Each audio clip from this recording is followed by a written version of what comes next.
अस्सलाम वालेकुम एवरीवन, कैसे हैं आप सब। उम्मीद है कि सभी ठीक होंगे। और आज का व्लॉग मैं स्टार्ट कर रही हूँ सुबह सुबह से, लेकिन ये वाले जो क्लिप्स हैं ये मैंने रात वाले थोड़े से पहले ही ऐड कर दिए थे। और जैसे ही मैं सुबह उठी तो मैंने बनाना था नाश्ता, और मैंने सोचा थोड़ा सा डिफरेंट कर लेते हैं। वैसे मुझे ऑमलेट नाश्ते में बिल्कुल भी नहीं पसंद, लेकिन मैंने सोचा आज बना लेते हैं। यहाँ पर मैंने 3 देसी अंडे ले लिए थे। और फिर जो अंडों का छिलका होता है, मैंने लास्ट डेज़ किसी कहीं सुना था, अल्लाह जाने किसी व्लॉग में सुना था या मुझे याद नहीं है। तो ये था कि आप इसके अंदर जो वाइटनेस है वो फेस पे लगा लें तो आपकी स्किन जो है वो टाइट हो जाती है। और जैसे ही मैंने ये वाइटनेस फेस पे लगा ली, वैसे तो मुझे अंडे की बहुत स्मेल आती है, लेकिन शुक्र है नहीं आई थी। जैसे ही मैंने ये लगा लिया, मेरी स्किन ना मतलब मुझे फ़ील होना शुरू हो गया, जैसे जैसे ये वाइटनेस सूख रही थी, साथ साथ मुझे अपनी फेस पे टाइटनेस फ़ील होना शुरू होगी। और जैसे ही मैंने फ़ेस वॉश किया, यकीन माने इतना मज़े का ग्लो आया स्किन पे, और साथ में स्किन वाकई फ़ील होती है कि टाइट हुई है। तो ये आप लोग भी ट्राई कीजिएगा, फिर कमेंट सेक्शन में लाजमी बताइएगा कि आप लोगों को कैसा लगा। और फिर उसके बाद मैंने यहाँ पे जो 3 अंडे थे वो फेंटे, उसमें टमाटर, प्याज और हरी मिर्च ऐड की, धड़ा मिर्च और नमक ऐड करके फिर मैंने इसको तल दिया, फ्राई कर लिया। और मुझे इतनी हंसी आ रही थी अभी ये व्लॉग एडिट करते हुए, मुझे याद आया कि जब मेरा इकोनॉमिक्स का सब्जेक्ट हुआ करता था क्लास 6-7 में, तब मेरा था कि मैंने कस्टर्ड बनाना है। और मैंने अपना कस्टर्ड जो था वो बिल्कुल रेडी कर दिया था और ठंडा होने के लिए साइड पे रख दिया था। और मेरी फ्रेंड थी, उसने कबाब बनाने थे, तो वो काम कर रही थी, तो मैंने कहा चलो अंडा मैं फेंट देती हूँ। मैं उसका अंडा फेंट रही थी, उसका नहीं, मुर्गी का लेकिन मैंने कहा चलिए मैं अंडा फेंट देती हूँ। और यकीन माने मुझे अंडा फेंटने नहीं आता था, मैं उस अंडे के साथ लगी रही इतनी देर तक। आखिर में मैम आई और उन्होंने कहा रहने दो भैया, आप छोड़ दो, कोई और काम कर लो, आपसे ये नहीं होगा। और फिर उसकी हेल्प कर थी शेप वगैरह बनाने में कबाब में, वो भी मैंने मुश्किल से कर लिया। उसने मुझे कहा कि जो चूल्हा है उसकी गैस ऑन कर दो, और मैंने आधी माचिस जो थी वो ख़त्म कर दी, लेकिन मुझसे चूल्हा ऑन नहीं हुआ। और मैम ने मुझे इतना गुस्सा किया, इतना डांटा कि आप सारा दिन घर में करती क्या हो, आपको एक चूल्हा नहीं ऑन करने आता, आपको अंडा फेंटने नहीं आता, ये नहीं आता, वो नहीं आता, इतना मुझे गुस्सा किया। और उसके बाद जाके मैंने खैर फिर भी मुझे शर्म नहीं आई, मतलब स्कूल में तो आ गई थी, लेकिन घर आके फिर वो ख़त्म हो गई थी। मैंने उसके बाद फिर भी कभी कोई काम नहीं था किया, और शादी के बाद तो ज़ाहिर सी बात है सबको ही करने पड़ते हैं।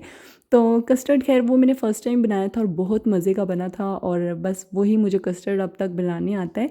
खैर यहाँ पे फिर मैंने सोचा कि जो ड्रेसेस वगैरह लेके आई थी वो मैं श्रिंक कर देती हूँ। अब ये मुझे नहीं पता कि मैं इसी सीज़न सिलवाऊंगी या फिर रख दूँगी, लेकिन मैंने कहा ये बेचारे कभी एक जगह पड़े होते हैं कभी दूसरी जगह, तो मैंने श्रिंक कर देती हूँ। मैं चाय रख के आ गई थी इन्हें ड्रायर में डालने के लिए कि फिर इसके बाद मैं हैंग कर दूँगी। और जैसे ही ये ड्राई हुए मैंने इनको ऐसे दरवाज़ों पे और टेबल्स वगैरह पे ना हैंग कर दिए थे, रख दिए थे कि खुद ही सूख जाएंगे। इसके बाद मैं किचन में आई तो मेरा कहवा जो है वो जल गया था, और देगची का भी हाल आपने देख लिया। तब तक मैं यहाँ पे साथ साथ डेयरी मिल्क खा रही थी, और चाय भी मेरी तकरीबन बन गई। जैसे ही मैंने चाय पी ली उसके बाद मुझे रेडी होना था। वैसे मेरा इरादा था कि मैं जाऊंगी 8 बजे तक, लेकिन आप ही और मामा ने कहा क्या बात है, सब चले जाएंगे तब तुमने आना है, जल्दी आओ। तो फिर मैंने यहाँ पे दौड़ लगा दी थी, 5 बज रहे थे। और बस मैंने ड्रेस जो है वो प्रॉपर फिर ठीक से प्रेस भी नहीं किया था, और प्रेस पड़ा था लेकिन फिर भी थोड़ी बहुत सिलवटें आई होती हैं, तो वो मैंने प्रेस नहीं किया। और ये मेरे पर्सेस का हाल देखें, आज का घर ऐसे निगलेक्ट हुआ हुआ है कि ना मैंने पर्सेस ठीक किए, ठीक करके रखे, ना जूते ना कपड़े, मतलब सब कुछ इधर उधर पड़ा हुआ होता है। और यहाँ पे ये भी सेट नहीं हो रहा था। जाने से पहले पहले मुझे याद आया कि मैंने सुबह से तो मेडिसिन ली नहीं है, तो पहले ये तो ले लूँ। कुछ मेरी सप्लीमेंट्स थी और कुछ पता नहीं गुर्दे वगैरह की थी, वो सब कुछ मैंने लिया। और इसके बाद मैं रेडी होना शुरू हो गई थी, और यहाँ पे मुझे समझ नहीं आ रही थी कि मैं कौन से वाले जूते पहनूं। तो मैं ग्रे भी ले आई थी और ब्लैक भी ले आई थी। मैंने सोचा कि एंड पे मैं रेडी होने के बाद देखूंगी कि क्या होता है, मतलब मैं कौन से वाले जूते पहनती हूँ, कौन से अच्छे लगते हैं। अच्छा, फिर हम लोगों की दावत थी आप ही के घर, मेरी मामा पापा वालों की और मामू की, जो मामू लास्ट डेज सऊदीया से आए थे उनकी। अच्छा, लास्ट डेज मैंने एक ऐड किया था व्लॉग, तो उसमें मैंने बोल दिया कि मैं मम्मा के घर गई, और फिर उसी में मैंने ये ऐड किया था कि वहाँ से हम पापा के घर गए। तो मुझे किसी ने कमेंट किया कि ये क्या चक्कर है, मम्मा का घर पापा का घर। तो मैं ये बताना चाह रही थी कि मेरी मम्मा पापा का घर है, हम उधर ही आए थे, लेकिन अक्सर जब बेटियां जाती हैं माओ के घर तो वो यही कहती हैं कि मम्मा के घर जा रहे हैं, मैके जा रहे हैं, इस तरह बोलती हैं। और पापा का घर वो इसलिए कहा क्योंकि न्यू कंस्ट्रक्ट हो रहा है, तो बस मेरे माँ हम लोग यही कहते हैं पापा का घर, पापा का घर। तो मेरे मुंह से वही निकल आया, वो भी मम्मा पापा का घर है। और जहाँ मैं मैं अपने मैके आती हूँ वो भी मम्मा पापा का घर ही है, मैंने सोचा ये क्लियर कर दूँ। और इसके बाद यहाँ पे मैं रेडी हो चुकी थी और जूते मुझे नहीं समझ आ रहे थे। मैंने हस्बैंड को वीडियो कॉल की और उनसे एक जूता मैंने ग्रे पहना, एक मैंने ब्लैक पहना। एक पाँव आगे करके कहती थी अब बताएं और दूसरा आगे करके बताती थी अब। फिर उन्होंने कहा ब्लैक पहन लो, तो यहाँ पे मुझे फिर ब्लैक ही मैंने पहन लिया। और ज्वेलरी में मैंने फिर मिक्स एंड मैच पहन लिया, गोल्ड और आर्टिफिशियल। यहाँ पे मतलब चूड़ियाँ मेरे पास ब्लैक थी और मेरा बहुत दिल कर रहा था, फिर मैंने कहा चलो एक हाथ पे आर्टिफिशियल चूड़ियाँ पहन लेती हूँ। और यहाँ पे फिर ये जो चूड़ियाँ हैं ये मुझ पे जो बैंगल्स आप देख रहे हैं गोल्ड के, ये ना बड़े हैं। मेरा हाथ जो है वो आगे से चौड़ा है लेकिन कलाई बहुत पतली है, जिन पे पूरे नहीं आते, मैं तंग आके अक्सर उतार भी देती हूँ। बाकी मैंने रिंग्स भी पहन ली और चेन वगैरह और इयररिंग्स वही पहनी है जो मैंने बताया था कि हस्बैंड ने गिफ्ट की थी, अब तक वही पहनी रखी हैं। फिर पर्स मेरे पास कोई भी फैंसी क्लच वगैरह कुछ भी नहीं है, मुझे इस तरह के बैग्स पसंद है, तो मेरा यही साथ मैच हो रहा था। ब्लैक भी हो रहा था लेकिन मैंने कहा सारा कुछ ब्लैक ब्लैक ब्लैक ब्लैक, तो इस वजह से मैंने कुछ इस तरह मिक्स एंड मैच ग्रे और ब्लैक कर लिया था। और यहाँ पे जैसे ही मैं मामू के घर सॉरी आप ही के घर पहुँची तो सबसे मैंने मिल लिया, फिर नाना अबू के पास बैठ गई थी।